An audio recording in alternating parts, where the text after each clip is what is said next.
a huge misstep, or an overlooked gem? Welcome to WatchMojo, and today we're counting down our picks for the top 10 most divisive movies in a franchise. You know the law! Mr. Thunderdome, shoot him! No, no!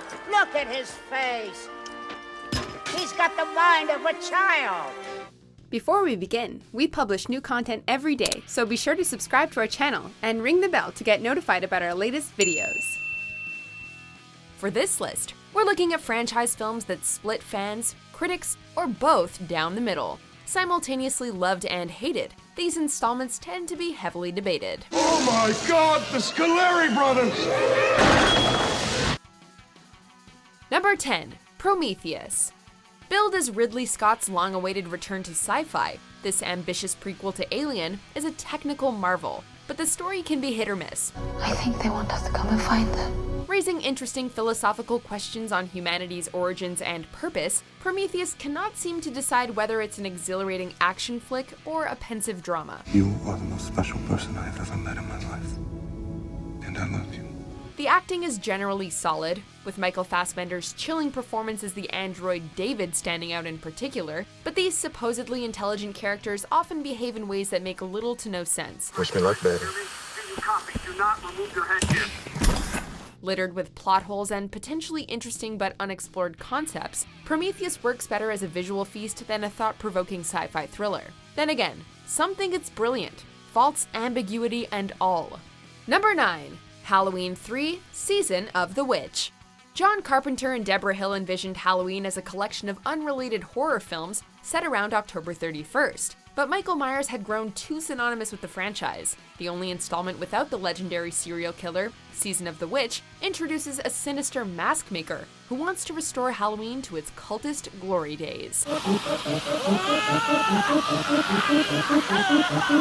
While not lacking in gruesome deaths, Halloween 3 cannot even be classified as a slasher, and sticks out like a sore thumb among the other entries in the franchise. No. We can't afford to stick out. Taken on its own, Season of the Witch is a chaotic and entertaining celebration of everything associated with the holiday. But is it really Halloween without Michael Myers? What's famous? You really don't know? Connell Cochran, the all-time genius of the practical joke. Number 8. The Matrix Reloaded. The blue pill is starting to sound pretty good. The Wachowskis captured lightning in a bottle with The Matrix, but the sequels struggled to live up to expectations. Revolutions might be considered the weakest of the trilogy, but the cracks started to show with Reloaded. For the most part, Reloaded's action sequences are creative and a blast to watch, especially the freeway car chase, but the film is bogged down by too many long-winded scenes that add nothing to the story. The visuals might be stunning, but the plot wastes a lot of time before getting to the point. I have absolutely no idea how it works, but I do understand the reason for it to work. Number 7. Avengers Age of Ultron.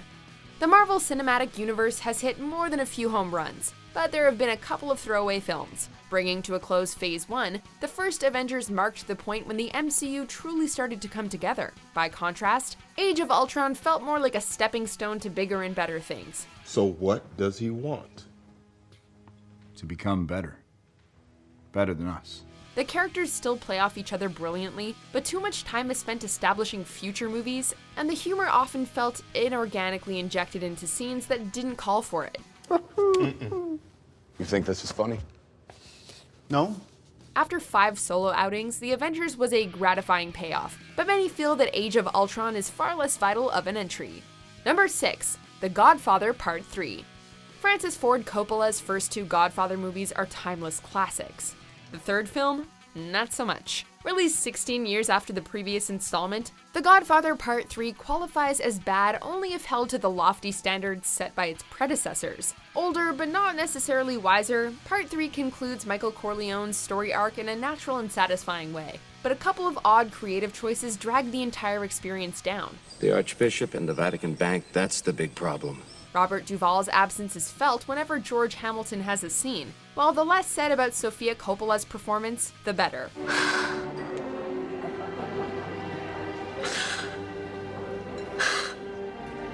But hey, even divisive films can earn an Oscar nomination for Best Picture. Number 5. Indiana Jones and the Temple of Doom. Depending on someone's tolerance for irritating sidekicks, Steven Spielberg's sequel is either a mistake or a delightfully dark adventure. No time for love! We got company! Regarded as the original trilogy's black sheep, Temple of Doom garnered a mixed reception upon release, primarily due to the over-reliance on violence. Shorty! Quit stalling! Put him out, Daisy! Kate Capshaw's performance and short round have not improved with age, but the film has nonetheless amassed quite a following over the years. As a goofy roller coaster ride through a North India laced with black magic and child slavery, Temple of Doom is an inventive romp with a unique tone that sets it apart from Raiders of the Lost Ark and The Last Crusade. Number 4. Iron Man 3. Robert Downey Jr.'s third solo venture works better as a standalone story than an Iron Man sequel. Directed by Shane Black, a PTSD-suffering Tony Stark goes into hiding after stupidly goading a terrorist into an attack. What the hell's going on here? It's called an arrest.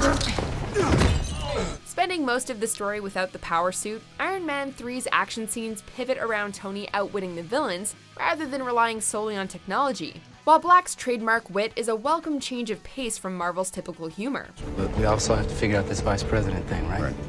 I wonder who I'm calling right now. Oh, that's the vice president. Thanks. Iron Man 3 plays it fast and loose with the source material, with one particular reveal essentially crapping all over a popular comic book villain. You're not him, the Mandarin, the real guy. Where? Where's the Mandarin? Where is it? To be fair though, this twist is pretty funny. Number 3. Man of Steel.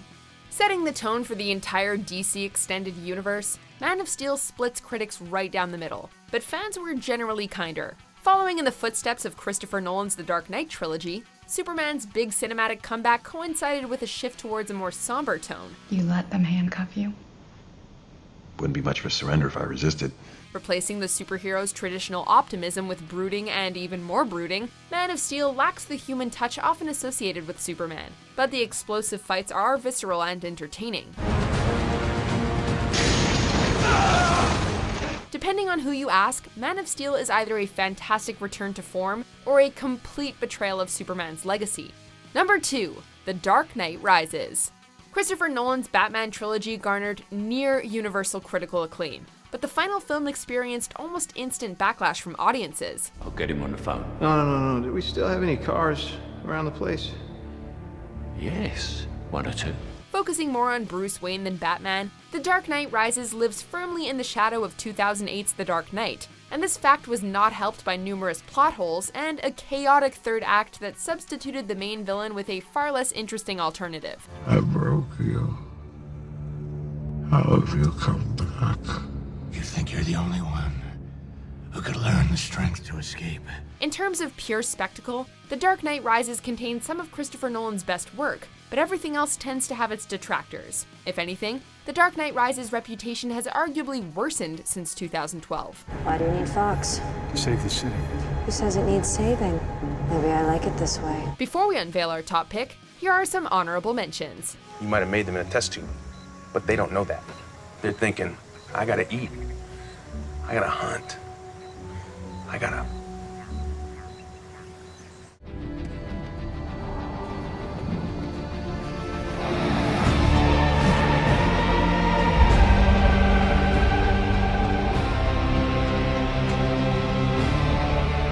Then delay the attack. At least delay the attack. I have a chance to infiltrate Skynet and rescue those prisoners. Give me that opportunity. No, absolutely not. This is not the time for a rescue mission.